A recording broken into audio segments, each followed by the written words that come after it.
Paz do Senhor Jesus a todos.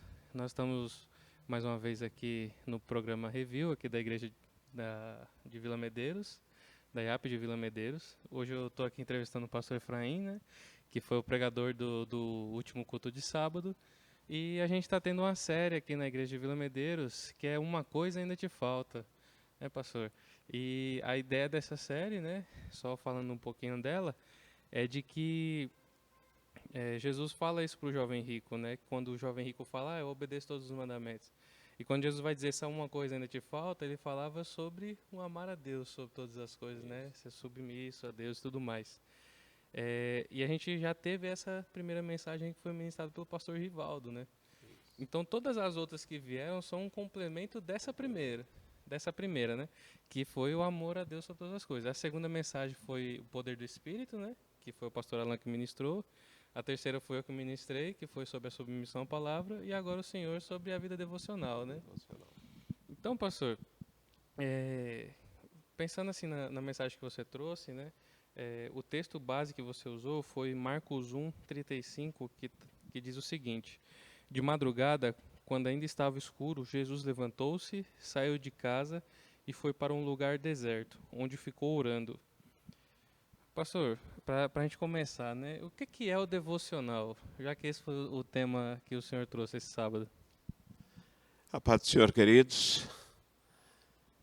Então, a gente inicia com esse texto dando um exemplo de Jesus, né? A gente tem vários exemplos na Bíblia falando sobre devocional. Até o diretor da igreja no dia leu lá em Êxodo, Êxodo 33, onde Moisés também tinha esse mesmo costume, né? Ele armou uma tenda fora do arraial, né? E ele ia lá encontrar com Deus. E o que me chama a atenção ali é que ele falava face a face com Deus e a Bíblia diz assim, né? Como quem conversa com um amigo. Acho interessante isso, né? Então, ele tinha essa experiência. Mas do nosso exemplo maior, como eu falo na mensagem, é Jesus, né? Então, a gente pega esse texto de Marcos para mostrar, e vários outros textos, inclusive, se você for ler ali em Lucas 4, Lucas 5, Lucas capítulo 6, você vai ver todos esses lugares. Jesus está saindo um pouquinho, indo ao monte, indo a um local solitário para orar, para conversar com Deus, né? Então, o que é isso? Isso é devocional, né? O que é o devocional? O devocional é você ter um momento a sós com Deus, né? É você ter uma experiência dentro de duas práticas, né, espirituais, né, que é a meditação da palavra e a oração, né? Então, todo crente, seguindo o exemplo de Jesus, tem que ter a prática, né, desses exercícios espirituais, né, que é a meditação da palavra de Deus, que é a oração. Porque quando você ora, você descarrega o teu coração, né, na presença de Deus. Você conversa com Deus falando. E quando você medita na palavra de Deus, você está ouvindo Deus falar com você, né? Então você está ali aprendendo na palavra dele, mas também tendo uma sensibilidade espiritual que o Espírito Santo dá a você de ouvir Deus falar com você. Então isso é muito importante. Então esse momento especial que a gente chama de hora devocional, né? Vida devocional, é meditação na palavra de Deus e oração nesse momento que você tem de intimidade com Deus. Amém, legal. E Jesus, sendo Jesus, tinha que ter seu devocional. Inclusive a gente vê passagem, acho que até em Lucas mesmo, né? Vai dizer que ele passou o dia ali curando pessoas, orando por elas. E aí de noite, nesse mesmo dia, de noite, ele vai ter o devocional dele lá sozinho. A gente percebe algumas coisas, pastor, que é interessante. Um exemplo muito claro que a gente dá é a escolha dos discípulos. Era uma missão assim que não era fácil, né? Escolher 12 homens. Né? Tinha várias pessoas que andavam com ele, né? A Bíblia fala daqueles 70, né, que andavam com ele. E tinha que escolher 12 ali.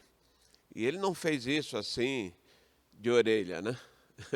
Acordou, vou lá, chamo e... Não, ele passou a noite em oração, a Bíblia fala isso, né? Aí ele vai chamar esses homens para estar com ele, para estar ao lado dele. que é interessante também o fato, quando ele chama, ele fala, está chamando para estar com ele, para estar perto dele. Então Jesus tinha esse costume.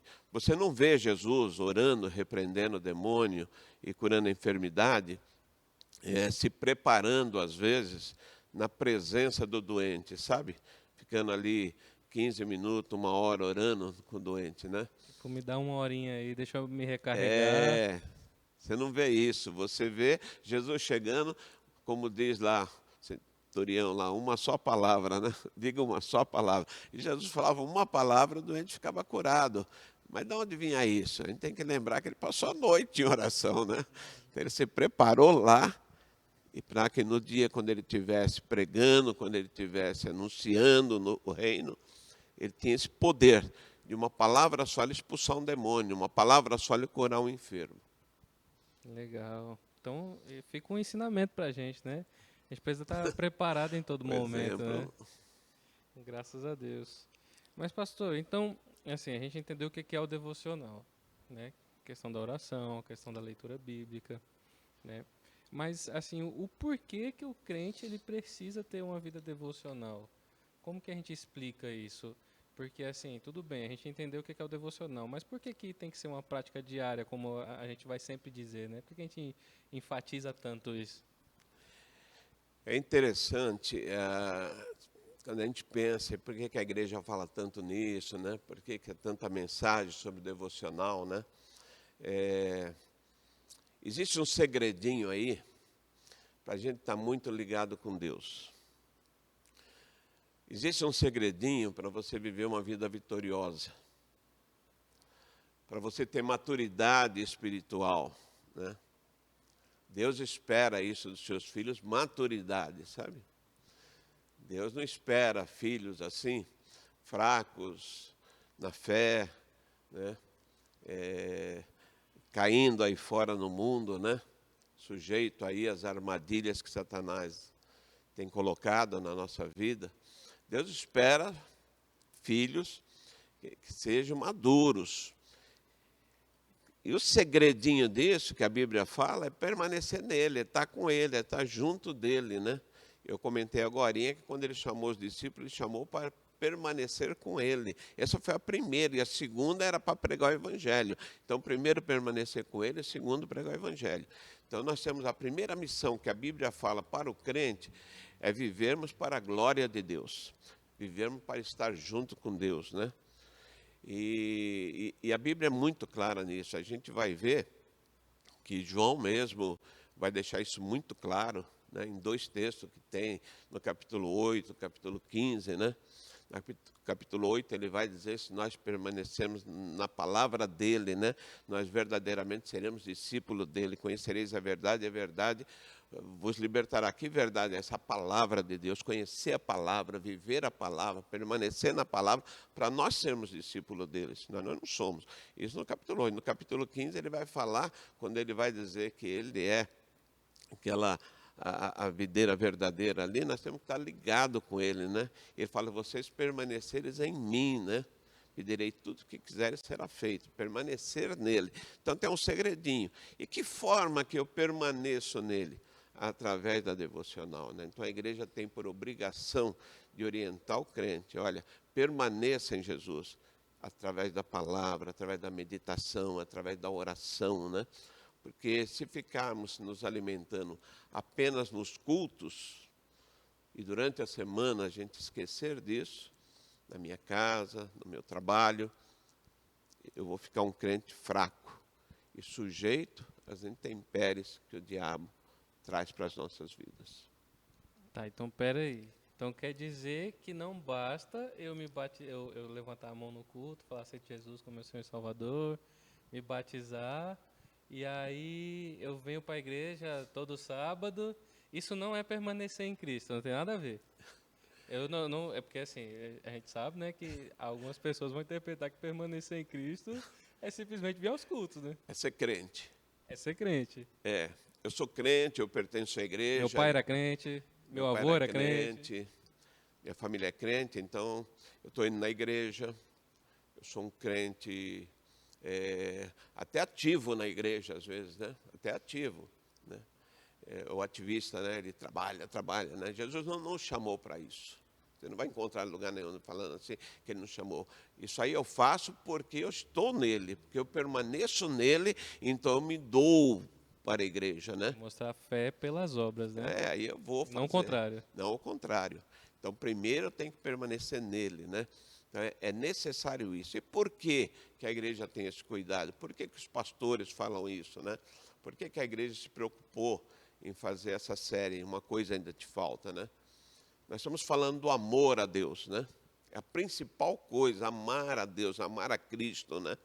Ter esse amor por Ele. O pastor Alain pregou falando que é difícil, às vezes, você chegar nisso, é quase impossível ser uma ação do Espírito Santo, né? Então, a gente tem que buscar o Espírito Santo. E busca onde? Na palavra, né? Você trouxe essa mensagem. A nossa submissão à palavra, entendendo. E que jeito? Meditando, orando, né?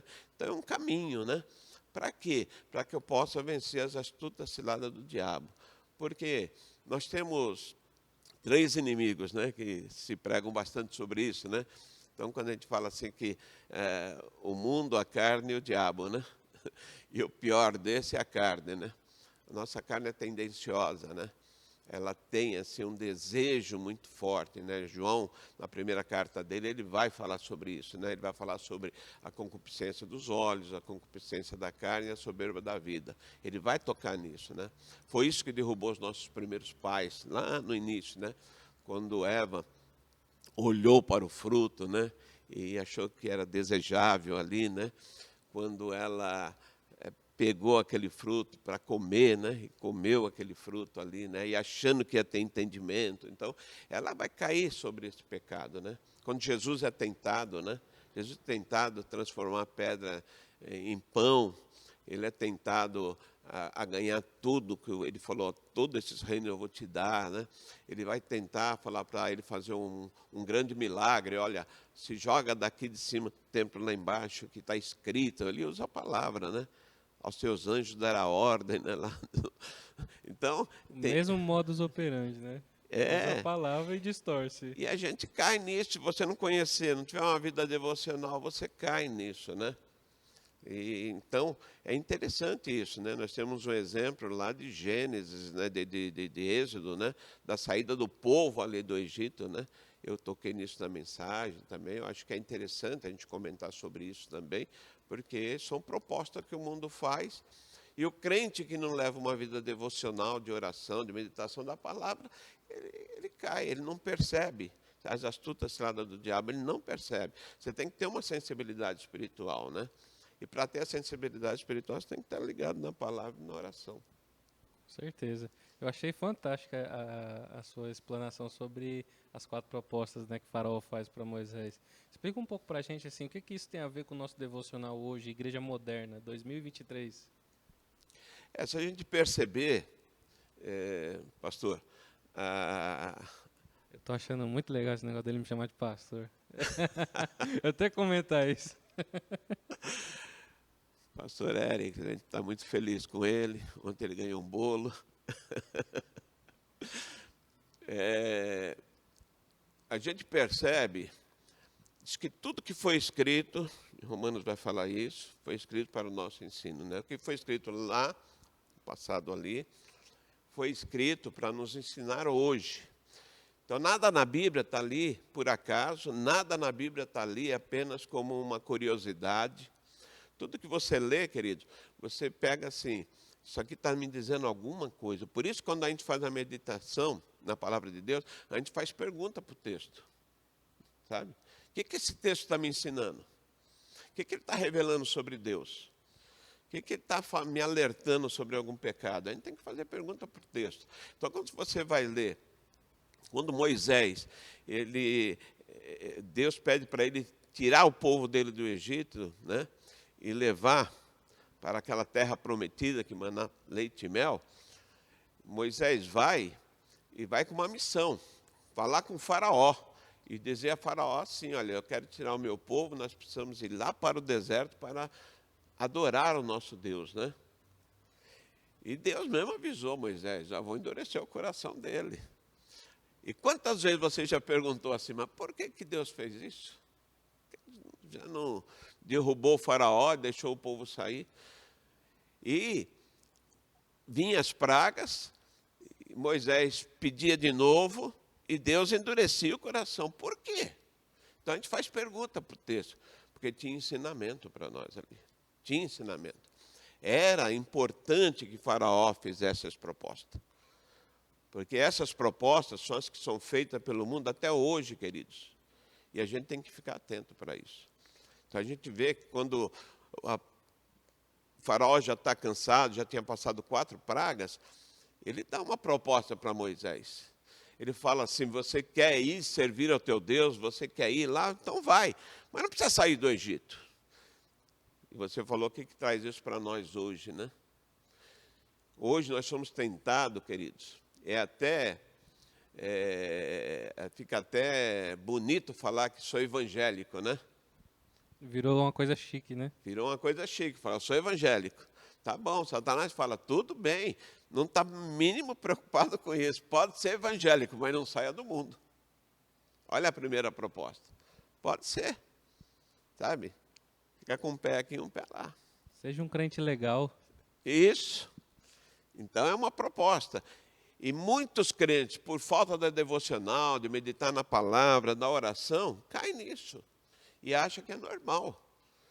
Até fala assim, não, mas não podemos ser radical, né? Tá bom.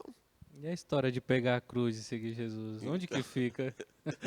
E Jesus fala nisso, né? Isso tem uma renúncia, né? Aí a segunda proposta, porque Moisés foi muito duro e falou, nada disso, nada disso. Nós queremos ir para longe. Aí, o faraó fala assim, tá bom, então vamos para longe. Mas não precisa esquecer de nós, né? Sabe? Não vai tão longe assim, né? Precisa esquecer de nós, não precisa ficar tão longe da gente. Então é assim, você quer sair do Egito? Então você sai, mas não fica longe, fica ali pertinho. Então no mundo de hoje, mesma coisa, queridos. A gente está na igreja, está feliz na igreja, está até envolvido na igreja, trabalha na igreja, mas lá fora, aquilo que a gente vê, aquilo que a gente ouve, não é? Quantas músicas que agradam o coração da gente, né? Quantos filmes, né? Que às vezes são pecaminosos, estão lá, né? Tivemos agora aí a época do carnaval, né? E aquelas fantasias bonitas, aquelas coisas lá, atrai o crente. Mas eu só quero ver, né? Não fui lá, eu só quero ver, quero saber quem ganhou. Não tem perigo nenhum de eu pecar. Não, Imagina. Então, é assim, estou saindo do mundo, mas não larguei totalmente ele. Ele ainda está na minha mente, no meu coração, né? Fora que cai na tentação de Satanás, né? De Satanás distorcer um pouquinho a palavra. Por quê? Algumas pessoas que agem assim vão dizer, não, mas não tem problema eu ir lá no churrasco da minha família e beber um pouco a mais com eles ali. Porque eles vão falar assim, olha, os crentes não são tão diferentes da gente assim, vai começar a vir na igreja comigo. Vai, com certeza vai. Até onde eu sei, na palavra de Deus diz que a fé vem pelo ouvir da palavra de Deus. E não por eu ser um cara legalzinho ali de concordar com o que a pessoa está fazendo de errado. O primeiro dá muita orientação para ele. Não senta nessa roda de escarnecedores, né? Não faça isso. E a terceira proposta que ele faz é interessante, porque me chama muita atenção, porque a gente trabalha com o Ministério de Família. E ele vai dizer assim, olha, quando Moisés fala, não, a gente quer ir muito longe lá e não tem jeito, não. Ele fala, tá bom, então faz o seguinte, vai servir o teu Deus, é a terceira proposta de Faraó. Ele fala, vai, mas deixa as mulheres e as crianças aqui. E Moisés fala, não, vai levar todo mundo. Quer dizer, queridos, quantos que estão na igreja e a esposa está fora e a pessoa não está nem aí? Quantos estão na igreja, o marido está fora e a pessoa não está preocupada com isso, não chora por isso, né? Sabe que quando Jesus voltar, como que vai ser? Teu marido vai ficar fora, tua esposa vai ficar fora. E quantos filhos estão fora? E os pais não estão chorando pelos filhos, né? Não estão, sabe? A Bíblia é muito clara lá em Deuteronômio 6, né? Ele vai dizer muito claro para isso, que existe um Deus só, né? E que a gente tem que amar esse Deus sobre todas as coisas. E depois de amar, ensina teus filhos isso, né? Faça pelo caminho, faça sentado, faça quando você estiver à mesa, fala quando você deitar, fala com seu filho, quer dizer, chora por ele, né? Senão nós caímos naquilo que Faraó falou para Moisés, que é o que o mundo fala para nós. Seja crente, mas deixa a tua família de lado. A salvação é individual. Se eles não quiserem, é problema deles. Gente, vamos lutar pela nossa família. Até dei o exemplo de Noé, né? Porque Noé é uma coisa interessante. A gente vê assim, nossa, que desafio grande construir aquela arca, hein? 120 anos ali construindo aquela arca, sem nunca ter visto uma chuva, estando num local seco, não tinha água, não tinha nada, ele nunca viu aquilo. É um desafio grande. É um desafio grande colocar aqueles animais lá dentro, que deve ter sido uma loucura. E se você parar para pensar, nos filmes os animalzinhos vêm e entram assim, mas não sei se foi assim, né? É uma loucura isso. Mas não foi o maior desafio para Noé. O maior desafio para Noé foi colocar a sua família dentro da arca. Imagine ele criar os filhos durante 120 anos e todo mundo achando que ele era louco. Os filhos eram para estar com vergonha. Os filhos eram para falar, meu pai ficou doido. Então, mas ele colocou os filhos dele dentro da arca. Insistiu. Nós temos que colocar nossa família dentro da arca. E a arca hoje chama-se Jesus Cristo.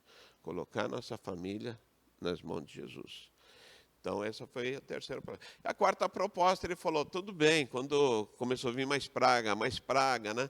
E ele falou, então, Moisés, pega as crianças, as mulheres, e vão para longe, faz o que você quiser, mas deixa os seus bens aqui. Deixa os bois aqui, as ovelhas aqui, né? O que vocês têm, deixam aqui. Moisés falou uma resposta tremenda, que ele fala, não, nem uma unha vai ficar, né? Vai levar tudo. Por quê, querido? Porque quando nossos bens, nós estamos na igreja, estamos firmes na igreja, não estamos envolvendo nada com o mundo, mas nossos negócios estão lá envolvidos com as coisas do mundo, nossa vida fica enredada lá, sabe? E aí vem um grande perigo que acontece hoje. O crente está na igreja, mas os seus negócios não servem ao Senhor, sabe? Os seus bens não é para glorificar a Deus, para servir ao Senhor, né? É aquilo que Timóteo vai falar lá, que ele vai dizer o seguinte, que às vezes nós temos os nossos bens para o nosso deleite apenas, mas Deus nos dá para servir ao reino. Mas às vezes meus negócios, tem muita gente que diz assim, né? Não vamos confundir, né? Religião é religião, negócio é negócio, né? Não é. Na vida do crente, eu, a minha família, meus negócios, todos somos do Senhor, né? Isso vai falar sobre a igreja que ela é separada para Deus, né?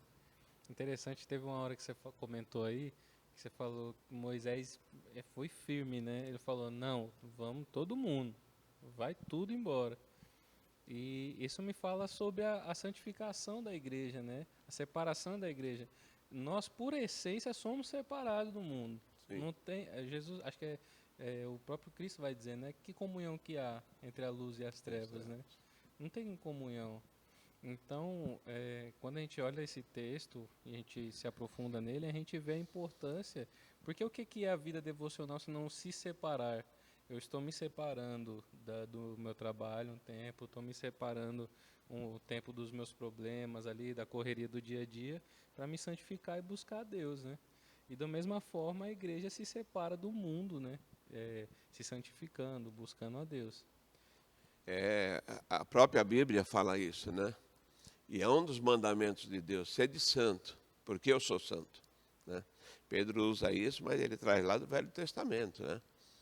E Deus já queria que o povo dele, Israel, fosse um povo santo, um povo separado. E hoje ele espera que a igreja seja um povo santo, né? Nós somos santos, então somos separados para Deus. É por isso que John Wesley vai falar aquilo, né? Que a santificação tira o mundo do coração do crente.